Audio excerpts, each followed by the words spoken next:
Hello friends, this is Kailash Chandra, Volume 2, Transcription number 36 at the speed of 90 words per minute.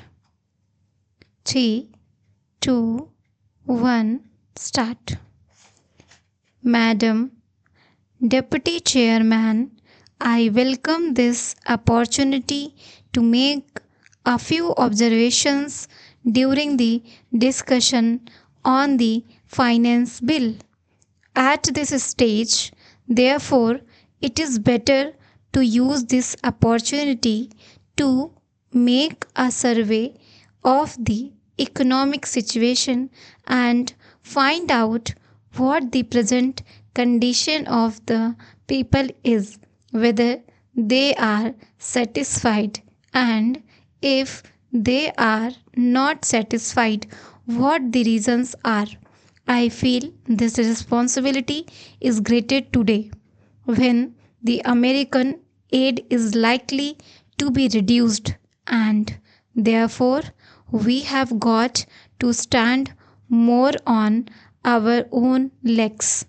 When the plan was set forth, there were three sources from which we hoped to get finance for the plan, namely our own resources from the revenues, loans within the country, through savings, and thirdly, foreign help. The latter we need not discuss here. If we study the accomplishments of the plan and the resources that it has been possible to raise, we cannot deny that our expectations have not been fulfilled, and we have therefore to find out the reasons which have led to that situation. Here, incidentally, I would like to touch in a sentence or two the entire theme of the speech of Mr. Bhupesh Gupta. It is very easy to say this should be done or this could have been done from the opposition point of view.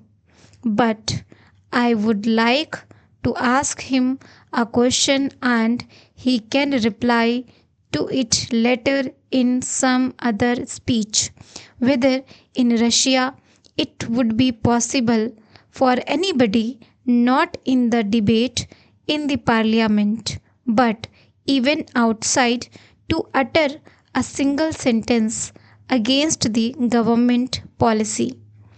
In our democratic setup, we have allowed the people to criticize government policies. Even as Congress people, we are free to criticize the policies of the government, but the point is whether the doubts raised in the minds of the public by the people in the opposition who show their loyalty to a different setup would be conducive to create the enthusiasm that is necessary and the inspiration that is necessary to give their very best to fulfill the targets of the plan. This planned economy is really not a thing that will go successfully hand in hand with a democratic setup unless some other things are there, and they are the inculcation of a national spirit, giving of proper national education to develop a national outlook. Unless these things are done as they are in other countries like England, unless that type of spirit is created in the country by all the people of all types of views, not being allowed to create differences and doubts in the minds of the people, We cannot, in a democratic setup, have the success which we want, and we cannot fulfill our promises to the people. Without going further into that aspect, which really came to my mind as a result of the long speech of Mr. Bhupesh Gupta, I would like to make a few suggestions so that a proper attitude towards giving of one's best to the plan and to raise the national economy can be developed.